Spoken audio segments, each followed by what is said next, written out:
Imagine the scene. The flickering candlelight, the chanting reaching a fever pitch, and then a whisper that isn't yours. What if seeking power or answers beyond our understanding opened a door to something else entirely? Welcome, dwellers of the dark, to Nocturnal Nightmares TV. Tonight, we are not telling ghost stories. We are bearing witness. We are diving deep into the true tales of rituals that went horribly, terrifyingly wrong. These are the real accounts of summoned horrors, of innocent intentions that unleashed unimaginable consequences. This is a journey into the chilling truth of what happens when the lines between our world and the worlds beyond are not just blurred, but completely erased. Prepare yourself. The first door is about to be opened. Story 1. The friend at the end of the hall. It started, as these things so often do, with grief. My best friend, Liam, had died in a car accident a month before our high school graduation. The grief was a physical weight, a crushing, suffocating thing that left no room for life. His sister, Chloe, was drowning in it, just like me. It was her idea to use the Ouija board.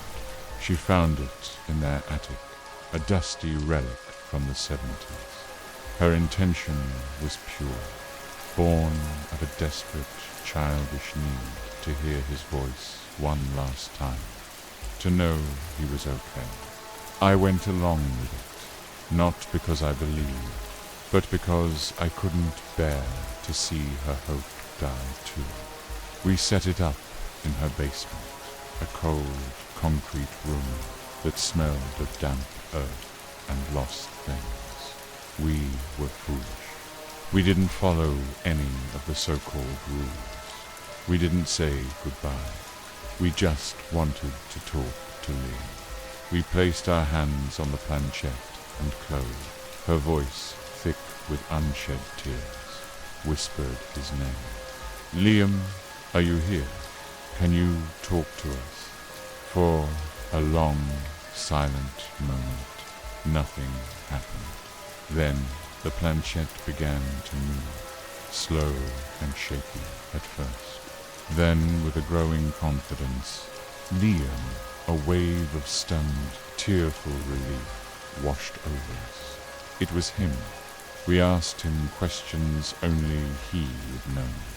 The name of his first dog, the secret spot where we used to hide from our parents. The planchette answered every question perfectly. It was his humor, his energy, his soul, flowing through that piece of plastic. We talked for hours, laughing and crying, a final, beautiful, impossible conversation with our lost friend. As the sun began to rise, we finally, reluctantly, said our goodbyes.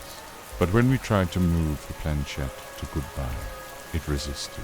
Put it slid to the center of the board and spelled out a single, chilling phrase. I am not him. The air in the basement grew frigid. The comforting presence we had been talking to for hours was gone, replaced by something heavy, ancient, and deeply amused.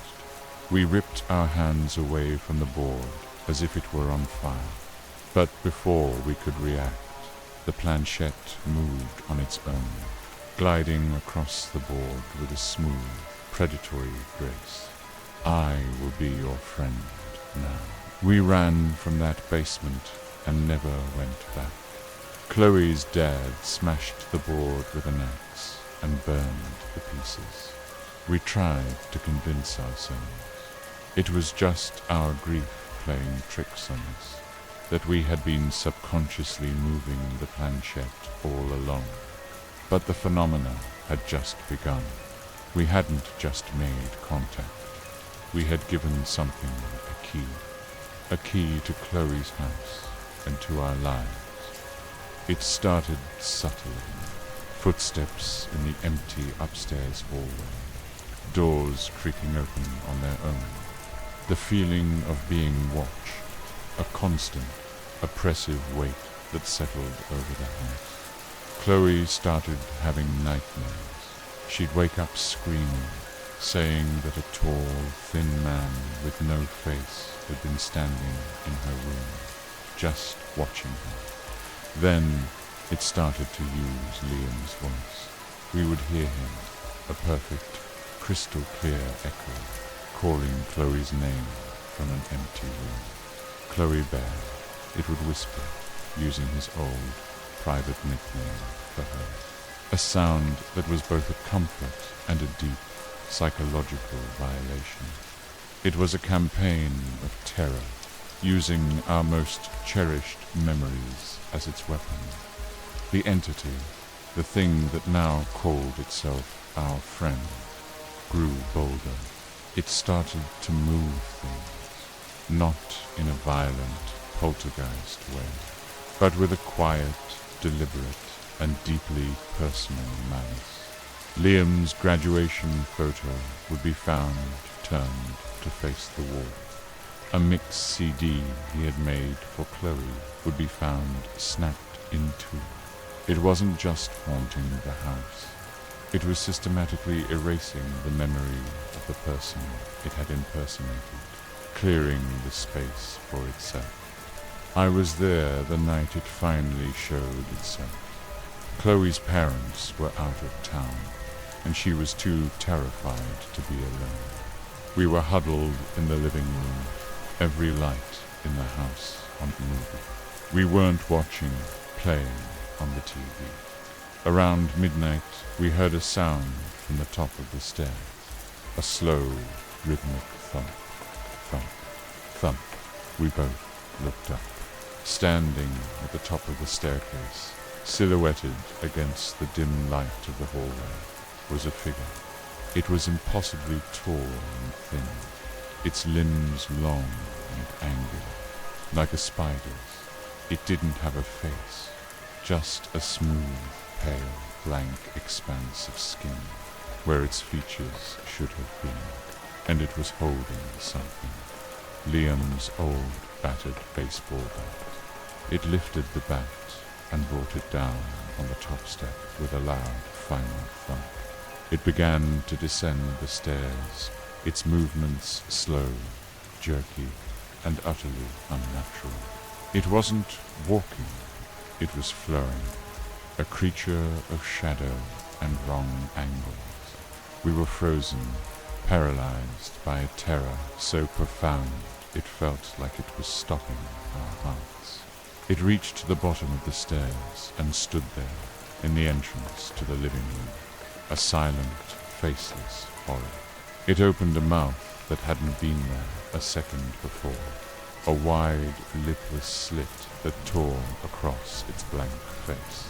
And from that impossible mouth, in a perfect, chilling replica of Liam's voice, it spoke. "I'm home," it said. That was it. The final, horrifying punchline. We hadn't just contacted something evil. We had given a monster the perfect disguise. We had taught it how to act, how to speak, how to be Liam. And now it was here to take his place. We ran. We burst out the back door and didn't stop running until we reached my house, a mile away. Chloe never went back. Her family sold the house at a loss, never knowing the full extent of the horror that had taken root there. I know now that some doors are not meant to be knocked on. Some voices are not meant to be heard again. We, in our grief, had been looking for a friend, and we found one. But it wasn't Liam. It was something ancient, something patient. Something that had been waiting in the dark for a long, long time, just for an invitation.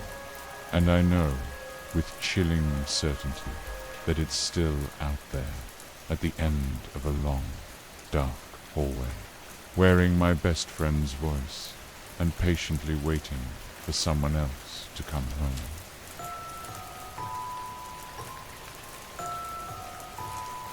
Story 2. The Harvest Spell. It wasn't a dark ritual. There were no skulls, no incantations to ancient demons. It was a prosperity spell, the kind you find on 100 different pastel-colored New Age websites. It was all about positive energy and manifesting abundance. My wife, Jenna, had gotten really into it after she lost her job, and we started to fall behind on the mortgage. I was a skeptic, but I was also desperate. She said the spell was simple, harmless. All it required was a personal offering, a seed for our future prosperity to grow from, planted in the earth under the light of a full moon. It was supposed to be something of deep sentimental value. Jenna chose her grandmother's locket, a beautiful silver antique. I, trying to be a supportive, if reluctant partner, chose the only thing I had that held any real emotional weight. My father's old tarnished brass compass, which he had carried in the war and had given to me on his deathbed. It was my most treasured possession.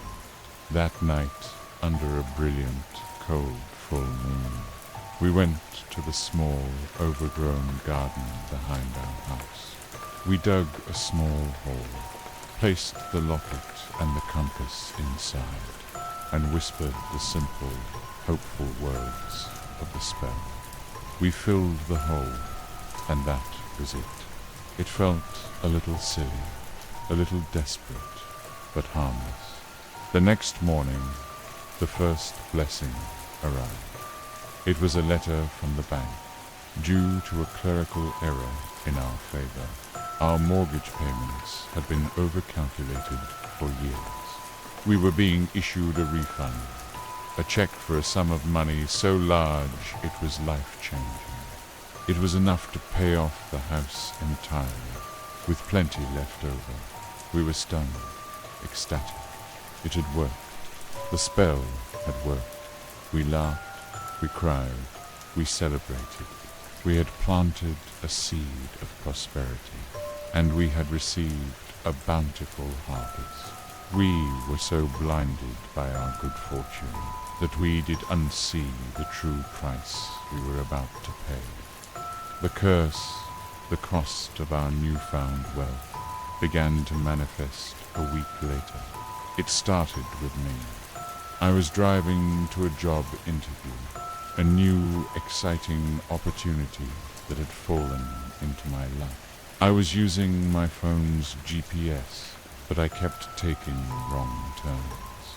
The familiar streets of my own city had become a confusing, unrecognizable labyrinth. I felt a profound, disorienting sense of being lost, a feeling I had never experienced before. I missed the interview. I spent 3 hours just trying to find my way home, a place I had lived for 10 years. It was as if my internal compass, my sense of direction, had been completely and utterly erased. Then Jenna began to change. Her grandmother's locket had held a tiny, faded photograph of her as a child. A few weeks after the ritual, I noticed that Jenna was starting to look faded.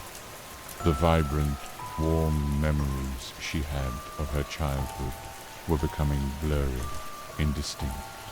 She couldn't remember her third-grade teacher's name. She forgot the melody of a song her mother used to sing to her. Her past was being slowly, methodically erased. I knew with a certainty that defied all logic that it was the ritual. The spell wasn't about manifesting abundance.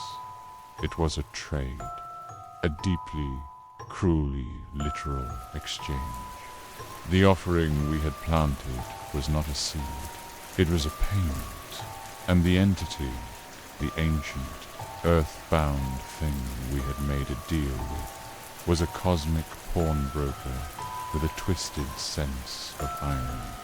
It had taken my father's compass, the thing that had guided him through a war, and in return, it had taken my own sense of direction, leaving me permanently, existentially lost. It had taken Jenna's grandmother's locket, the vessel of her childhood memories, and in return, it was consuming her past, leaving her an amnesiac in her own life. We had to get them back. We had to reverse the spell. We went back to the garden, to the spot where we had buried our offerings, and we began to dig. We dug for hours, our hands raw, a frantic, desperate excavation. But the hole was empty. The locket and the compass were gone. The earth had claimed them. The trade was final. The next few months were a slow, agonizing descent into our own personal hells. My life became a constant state of confusion. I'd get lost in the grocery store. I couldn't navigate my own house in the dark. I was a stranger in a familiar land. My world a map with no north. Jenna's condition was far worse. Her memories were almost completely gone. She would look at our wedding photos with a vague, polite interest, as if looking at the lives of strangers. She would sometimes look at me, her husband of 15 years, and a flicker of confusion, of fear, would cross her face. The woman I loved was being hollowed out, her history, our history, being devoured by a hungry, unseen parasite. I am writing this from a small, sparsely furnished apartment. Jenna is in a full-time care facility now. She doesn't know who I am anymore. The money from the bank is still in our account, untouched, a pot of gold at the end of a poisoned rainbow. It is a constant, mocking reminder of the price we paid. I went back to the old house one last time, to the garden.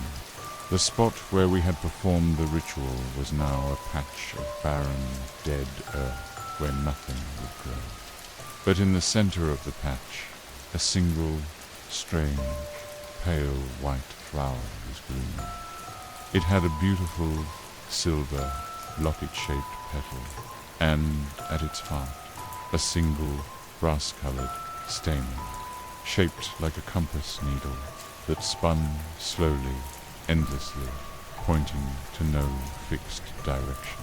Our offerings had not just been taken, they had been planted, and this was the harvest, a beautiful, sterile, and utterly soulless thing, born of our stolen memories and my lost sense of self, a monument to a simple, prosperous spell, and the horrifying, unforeseen cost of a wish that was so cruelly and so completely granted.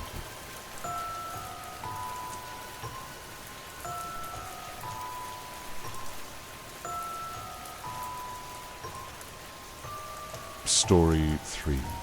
The Girl in the Glass. The loneliness after my mother's death was a physical entity, a heavy, silent roommate in our now cavernous family home. I was 22, an only child, and the silence was deafening. It was this profound, aching loneliness that led me to the ritual. I found it in one of my mother's old, leather-bound books of folklore, a simple scrying ritual, a way to glimpse the face of your future love in a mirror. It seemed harmless, a bit of romantic, gothic nonsense. All it required was an antique mirror, a single candle, and a question asked at the stroke of midnight. I used the mirror from my mother's bedroom, a beautiful, heavy, silver-backed antique that she had cherished. That night, I lit the candle, placed it before the mirror, and as the clock began to chime, I stared into my own reflection and whispered the question, "Who will I love?" For a moment, nothing happened. My own pale, sad face just stared back at me from the flickering candlelight. Then my reflection began to change. It wasn't a slow, ghostly fade. It was a violent, glitching distortion, like a corrupted video file.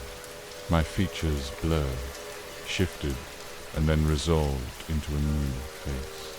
The face of a young woman, beautiful in a severe, old-fashioned way, with dark, sorrowful eyes and hair piled high on her head. She was wearing a high-collar, Victorian-style dress.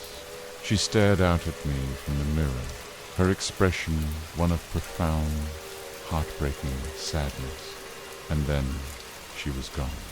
My own reflection was back, looking as stunned as I felt.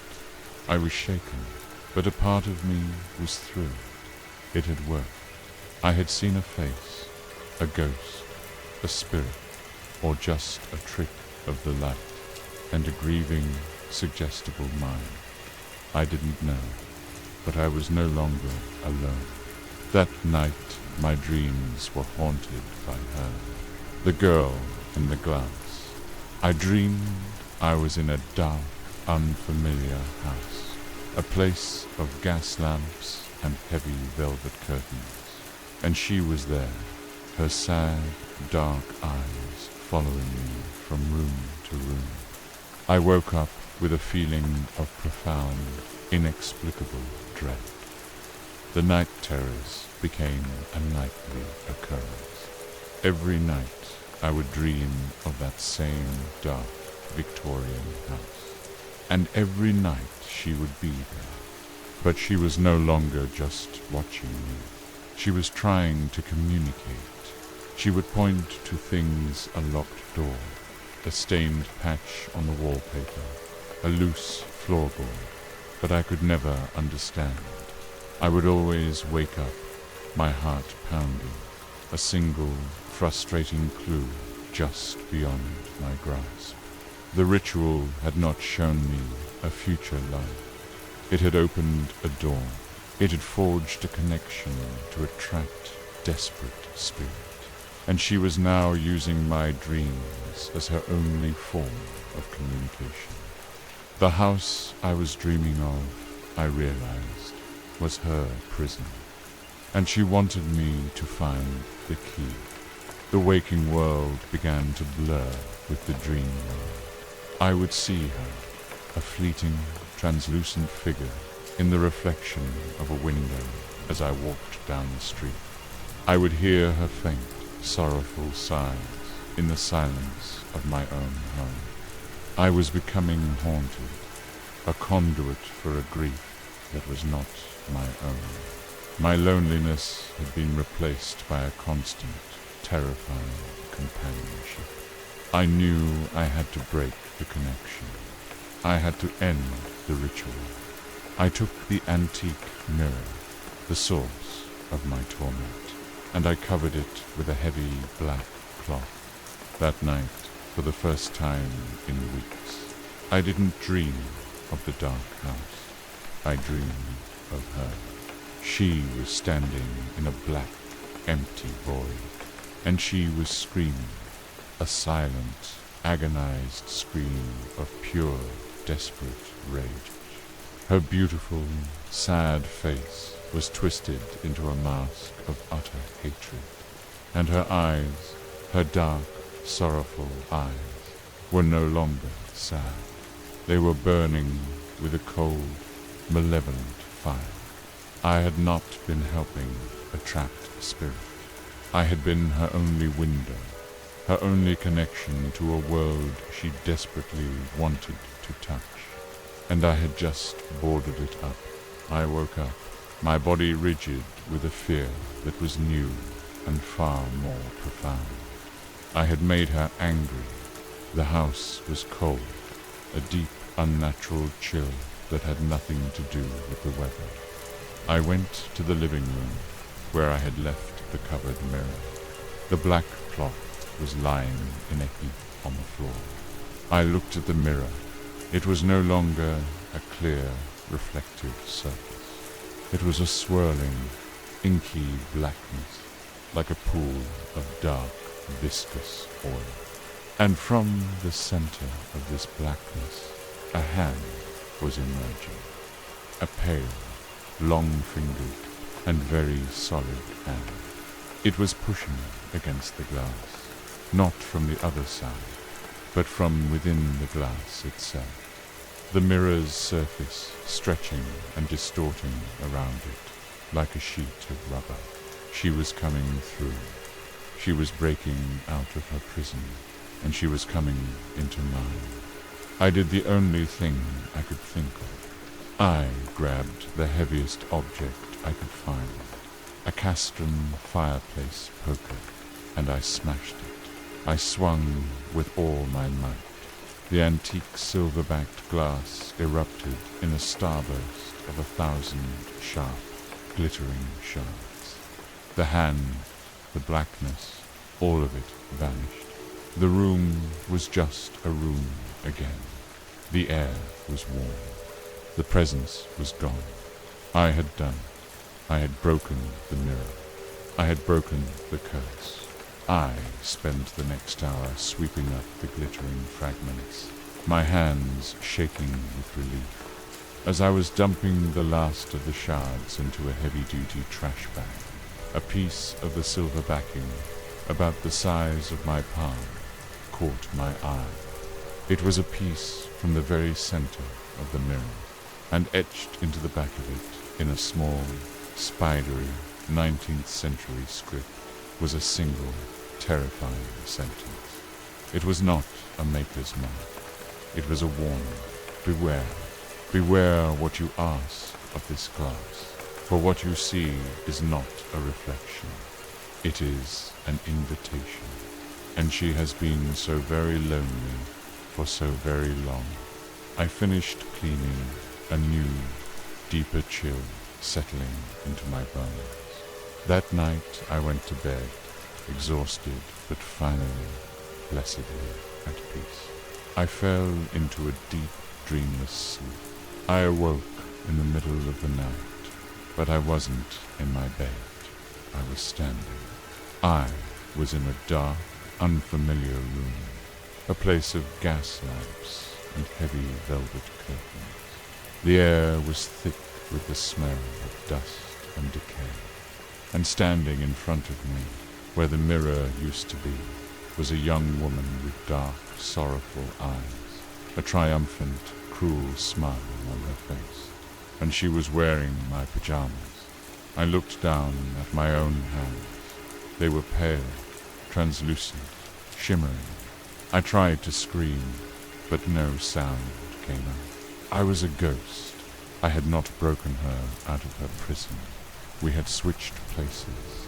She had answered my question. I had asked to see who I would love, and I had.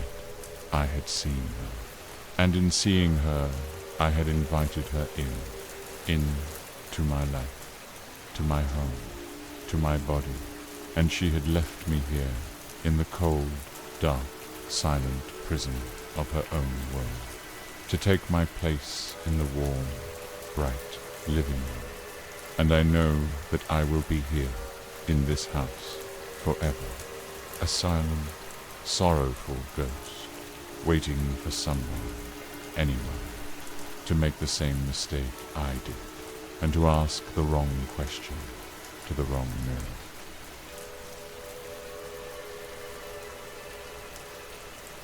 Story 4. The Hunger of the Hollow Man. It was a ritual born of desperation and folklore.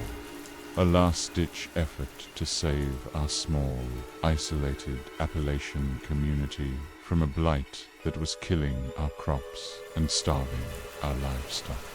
The old stories, the ones the grandmothers whispered, spoke of the hollow men, ancient, hungry spirits of the earth that would sometimes wake and feed on the vitality of the land itself. The only way to appease them, the stories said, was with an offering, a feast of echoes. The ritual required a single perfect ear of corn, the last of the harvest, to be taken to a sacred, hidden hollow deep in the mountains, and left in the center of a circle of river stones. The corn, the stories said, held the memory of the harvest, and this memory would feed the spirits and put them back to sleep. It was a fool's errand, a pagan prayer in a world of science. But our crops were turning to dust in the fields, and our cattle were dying of a strange, wasting sickness. We were desperate. My father, the oldest man in our community, decided we would perform the ritual, and he chose me, his only son, to be the one to carry the offering. I set out at dusk, the last perfect ear of corn wrapped in a linen cloth in my pack. The path to the hollow was not on any map, a secret passed down through generations. It was a long, arduous hike, the air growing colder and thinner as I climbed. I found the hollow just as the last light of the sun was dying. It was a perfect circular depression in the earth, surrounded by ancient, gnarled oak trees. In the center was a circle of large, moss-covered river stones. The place felt old, sacred, and profoundly, unnervingly alive. The air itself seemed to hum with a low, expectant energy. My hands trembling, I unwrapped the ear of corn. It was beautiful, its kernels a perfect golden yellow. I placed it in the center of the stone circle, whispered the old words my father had taught me, and I turned to leave. And that's when I realized my first terrible mistake. I had been so focused on the ritual, on my fear, that I had not paid attention to the path, and in the deepening gloom, I couldn't find it. I was lost. Panic, cold and sharp, set in. I told myself to stay calm, to wait for morning. I built a small fire just outside the stone circle and huddled by it, listening to the strange, humming silence of the hollow. I must have drifted off to sleep because I was woken by a sound, a soft, rhythmic, chewing sound. It was coming from the center of the stone circle. I peered through the darkness. The fire had burned down to embers, but in the faint, silvery moonlight, I could see them. Figures, there were 3 of them, crouched over the ear of corn. They were tall and emaciated, their limbs long and thin, their skin the color of pale, damp clay. They were naked, their bodies sexless and smooth, like weathered stone, but their heads were not human. They were smooth, rounded, and completely featureless. No eyes, no nose, no ears, just a single, small, round hole where a mouth should be. They were the hollow men. They were real, and they were feeding. They were not eating the corn in a physical sense. They were crouched over it, their featureless faces inches from the kernels, and they were inhaling, with each slow, deep, rattling breath, the vibrant golden yellow of the corn faded, turning a pale, sickly grey. They were inhaling the color, the life, the idea of the corn. They were eating its memory. I was paralyzed by a terror so profound it felt like it had turned my bones to water. I just lay there, hidden in the shadows, and I watched when they had finished. When the ear of corn was a pale, desiccated, grey husk, they stood up, and they turned their blank, featureless faces towards my fire, towards me. They had finished their appetizer, and they were still hungry. They took a slow, deliberate step out of the stone circle, then another. They were coming for me. I scrambled to my feet, a scream caught in my throat. I did the only thing I could. I ran. I crashed through the dark, unfamiliar woods, the sound of their slow, deliberate, and utterly silent pursuit behind me. I didn't know where I was going. I just ran, my lungs burning, my mind a blank slate of pure terror. I ran until I burst out of the woods and onto a familiar ridge, the lights of my own small, distant community, a beautiful, welcome constellation in the valley below.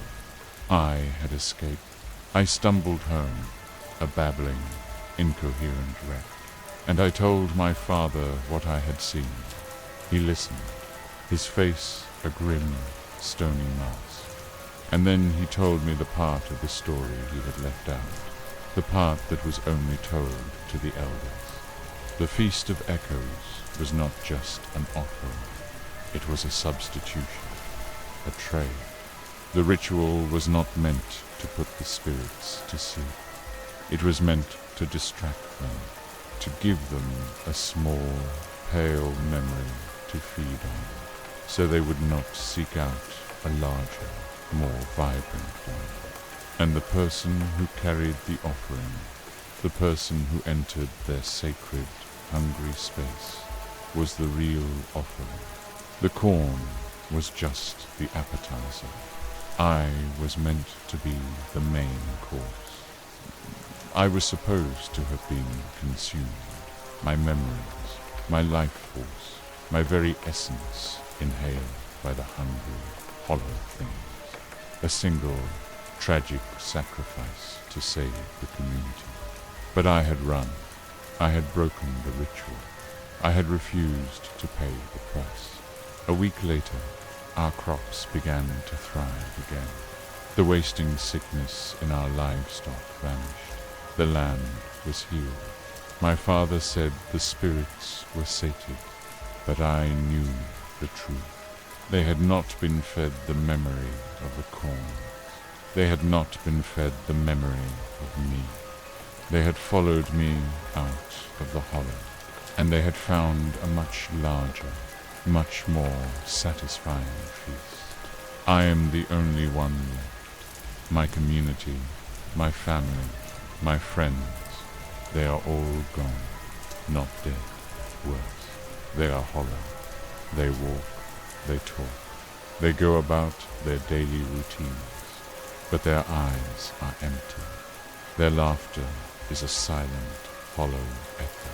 Their memories, their passions, their souls have all been inhaled, consumed by the things I led back from the hollow.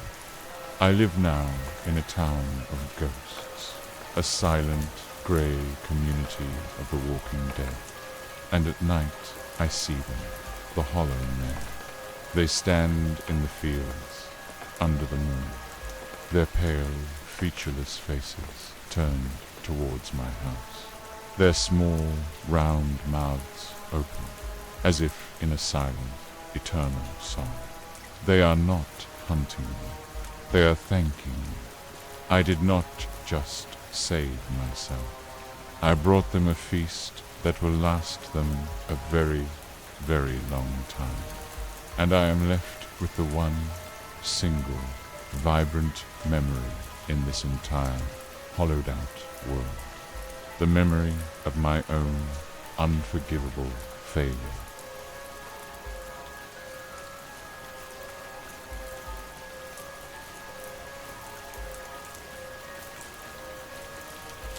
Story 5. The Red Queen's Game. It was a game, that's all. A silly, theatrical ritual my college occult studies group had pieced together from a dozen different, dubious sources. We called it the Queen's Gambit, a ritual designed to summon a spirit of chance and consequence. We were arrogant, intellectual tourists in a world we did not respect. We thought we were just playing a game. We didn't realize we were setting the board for a player who had never lost. The ritual was complex. It took place in the abandoned, deconsecrated chapel on the edge of campus, a place that already hummed with its own sad, forgotten energy. There were 5 of us. Me, our charismatic leader, Julian, a skeptic named Ben, and 2 quiet, intense art students, Maria and Sam. The ritual required a circle of salt, 5 black candles, and a single red queen from a deck of playing cards placed in the center. At the stroke of midnight, we were all to place a single drop of blood on the card and chant the incantation we had cobbled together. We did it all perfectly. The air in the chapel grew cold. The candlelight flickered wildly, and then a sound. Not a voice, but a soft, dry, rustling sound, like silk being dragged across a stone floor. It was coming from the center of the circle. We all looked down at the Red Queen. Lying on top of it, a single, long strand of crimson-red hair that had not been there a second before. We were ecstatic, terrified, but ecstatic. It had worked. We had done it. We asked it questions, and the planchette we had placed on the card would twitch, pointing to letters we had chalked on the floor. The answers were cryptic, poetic, and deeply unsettling. It called itself the Lady in Red. It said it was a creature of balance, a fulcrum upon which fate turned. Ben, the skeptic, decided to challenge it. If you're so powerful, he sneered, then prove it. I bet you can't even affect the real world. The planchette spelled out a single, amused, and chilling reply. Challenge accepted. Then nothing. The presence was gone. The air grew warm again. We laughed a little shakily and packed up, thrilled with our success. We didn't know that the real ritual, the real game, had just begun. The next day, Ben was in a horrific accident. A piece of scaffolding from a construction site fell, missing him by inches. But the shock of it caused him to step back into the path of a city bus. He wasn't killed, but his legs were crushed. He would never walk again. A tragic freak accident. But we all remembered the Lady in Red's final message. The curse, the game, was one of cruel, ironic balance. The Red Queen was a creature of consequence. She took Ben's challenge literally. She couldn't directly harm him, but she could orchestrate the world around him. A cosmic game of cause and effect to ensure that his challenge was answered. He had bet his ability to walk, and he had lost. The rest of us became terrified. We were all players in a game we didn't understand, against an opponent who made the rules. Maria, an artist who had prided herself on her perfect, steady hands, developed a severe, untreatable tremor. She could no longer paint. Sam, a brilliant photographer with a perfect eye for composition, was afflicted with a rare, degenerative eye disease. He was slowly going blind. The Red Queen was taking from each of us the one thing we valued most, a horrifying, personalized toll for our arrogance. Julian and I were the only ones left. We were living in a state of constant, paranoid terror, waiting for the axe to fall. Julian was a charismatic, natural leader, a man whose greatest gift was his voice, his ability to persuade, to command. We knew what was coming for him. We decided we had to perform the ritual again. We had to apologize, to forfeit the game. We went back to the abandoned chapel, our hearts heavy with dread. We recreated the circle, the candles, the Red Queen. We chanted the incantation, our voices shaking. The now familiar, chilling presence filled the room. Julian spoke, his voice clear and strong, despite his fear. We forfeit, he said. We were foolish. We were arrogant. Please, the game is over. Take whatever you want from me, but leave us in peace. The planchette moved. Your voice is the price. Julian nodded, a single tear tracing a path down his cheek. I accept. A wind, cold and sharp, ripped through the chapel, extinguishing the candles, plunging us into darkness. We heard a soft, dry, rustling sound, like silk, and a faint, triumphant whisper that seemed to echo from all around us. The game is won. When we finally got our lighters working, the chapel was empty. The Red Queen was gone, and Julian was silent. He opened his mouth to speak, but no sound came out. Not a whisper, not a breath. His voice, his greatest gift, had been taken. The price had been paid. The game was over, or so we thought. I was the last one left. I had no great artistic talent, no singular defining gift for her to take. I thought I had been spared. I helped Julian adjust to his new, silent life. I visited Ben and Sam and Maria. I was the keeper of their stories, the one who remembered them before the game had broken them. The final, horrifying twist of the knife came a year later. I was at a small, local gallery, and I saw a new painting I had never seen before. It was a stunning, photorealistic portrait of 5 college students sitting in a circle in a dark, candlelit chapel. It was us. The artist's name on the plaque was one I didn't recognize, but the style, the brushwork, the very soul of the painting was undeniably Maria's, and the composition, the use of light and shadow, was pure Sam.